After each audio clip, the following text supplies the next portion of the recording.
دوستو آج کے دور میں شاید ہی کوئی ایسا انسان ہوگا کہ جو ابن عربی کو نہیں جانتا ہوگا، کیونکہ ابن عربی اسلامک ہسٹری کے بہت بڑے بزرگ یعنی اللہ والے گزرے ہیں۔ اسلامک ہسٹری سے دلچسپی رکھنے والے لوگ تو پہلے سے ہی ابن عربی کو جانتے ہی تھے، لیکن جب سے ترکی سیریل یعنی ارطغرل غازی پوری دنیا میں مشہور ہوا ہے تب سے ابن عربی کو بچہ بھی جاننے لگا ہے۔ اس کی وجہ یہ ہے کہ ارطغرل غازی سیریل میں ابن عربی کا کردار ارطغرل غازی کے ایک مددگار پیر کے طور پر دکھایا گیا ہے۔ ابن عربی کو اسلامک اتہاس میں کتنی زیادہ اہمیت حاصل ہے، اس بات کا اندازہ صرف آپ اس بات سے لگا سکتے ہیں کہ ابن عربی کو ہسٹری میں شیخ اکبر کا نام دیا گیا ہے۔ یہ نام نہ تو ابن عربی سے پہلے کسی اور بڑے انسان کو دیا گیا تھا اور نہ ہی ابن عربی کے بعد ابھی تک کسی اور کو دیا گیا ہے۔ ابن عربی 26 جولائی 1165 کو اسپین کے ایک شہر مرسیہ میں پیدا ہوئے تھے۔ جس خاندان میں ابن عربی کی پیدائش ہوئی تھی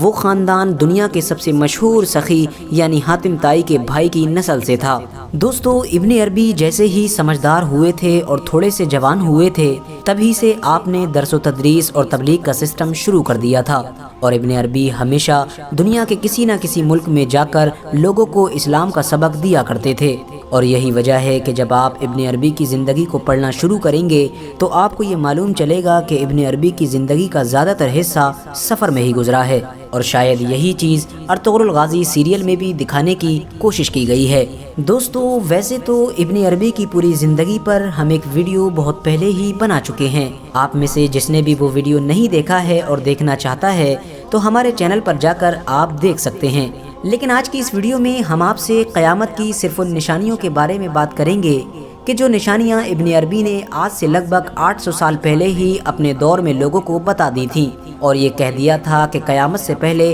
یہ نشانیاں ہماری اس دنیا میں پوری ہو کر رہیں گی، اور یقیناً آج کے دور میں ابن عربی کی بتائی ہوئی ان ساری نشانیوں کو پورا ہوتے ہوئے ہم اپنی آنکھوں سے صاف طور پر دیکھ سکتے ہیں۔ دوستو ابن عربی کی قیامت کے بارے میں بتائی گئی نشانیوں پر باقاعدہ ایک لکھا ہوا رسالہ موجود ہے، جس کے اندر آپ فرماتے ہیں کہ قیامت کے قریب ایسے دن بھی آئیں گے کہ جب مشرق والے مغرب کی تعریف کریں گے اور اس کی خوبیوں پر فریفتہ ہوں گے، اور وہیں دوسری طرف مغرب والے مشرق کے محاسن پر شیفتہ ہوں گے۔ امیر لوگ غریبوں کو بہتر سمجھیں گے اور غریب لوگ امیر لوگوں کو حسرت سے دیکھیں گے، غرض یہ کہ ایک دوسرے کو دیکھ کر حسد کی آگ میں جلتے ہوں گے۔ لوگ اپنے اندر کی خوشیوں اور خوبیوں کو بھول جائیں گے۔ اس دور میں خوشی شراب کے بدلے میں خریدی جائے گی۔ اس زمانے میں عورتیں مردوں کے مراتب عقل و ہنر سے بڑھ جائیں گی اور مردوں کی مردانگی صرف رسمی رہ جائے گی۔ بازاروں میں بیٹھ کر کھانا فخر سمجھا جائے گا، تم کھانا کھانے کے لیے بھی لوہے کے ہاتھ بناؤ گے۔ دوستو یہ ساری ہی چیزیں لگ بھگ آج کے دور میں ہم پوری ہوتی ہوئی دیکھ سکتے ہیں۔ اس کے ساتھ ساتھ ابن عربی آگے لکھتے ہیں کہ ماں باپ کی عزت ختم ہو جائے گی، ماں باپ کی جگہ لوگ بیویوں کو حد سے زیادہ اہمیت دینے لگیں گے اور مانو بیویوں کو سجدہ کرنے لگیں گے۔ مذہب کا نام لے کر حکومت کی جائے گی لیکن صحیح معنوں میں مذہب کی پابندی نہیں ہوگی۔ استادوں کی عزت بھی بالکل ختم ہو جائے گی اور تمہاری جوتیاں زمین کی پشت ٹھکرانے والی اور چلنے میں تم کو مغرور بنانے والی ہوں گی، یعنی تم چلتے وقت گھمنڈ محسوس کرو گے، تم جوتوں کے آگے اپنا سر جھکاؤ گے اور سروں کے اماموں کو پامال کرو گے۔ خیرات لینے اور دینے کے نئے نئے ڈھنگ نکل آئیں گے، نفسی نفسی کی پکار ہوگی، کسی بھی انسان کو کسی کی نیکی اور برائی سے کوئی لینا دینا نہیں ہوگا۔ خدا کے نام کے بغیر کتابیں لکھی جائیں گی، تمہارا لکھنا بھی لوہے کا محتاج ہوگا اور تمہاری کتابیں بھی لوہے کی دستکاری سے تیار ہوں گی۔ اس زمانے میں آدمی اپنے خیالات دوسرے ملکوں اور شہروں کے باشندوں کو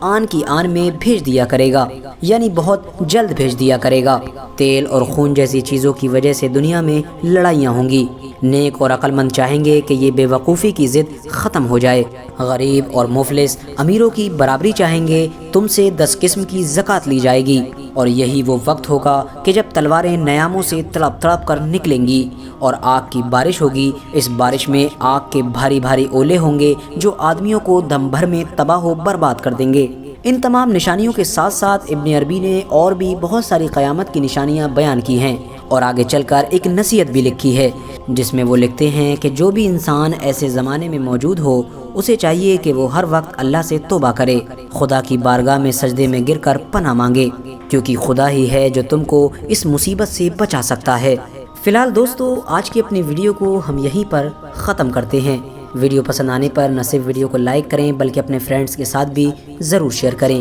اور اسی طرح کی نالجبل اور ہسٹوریکل ویڈیوز ہمیشہ دیکھنے کے لیے ہمارے اس چینل کو بھی سبسکرائب کر لیں اور ساتھ ہی میں بیل آئیکن کو بھی پریس کر دیں۔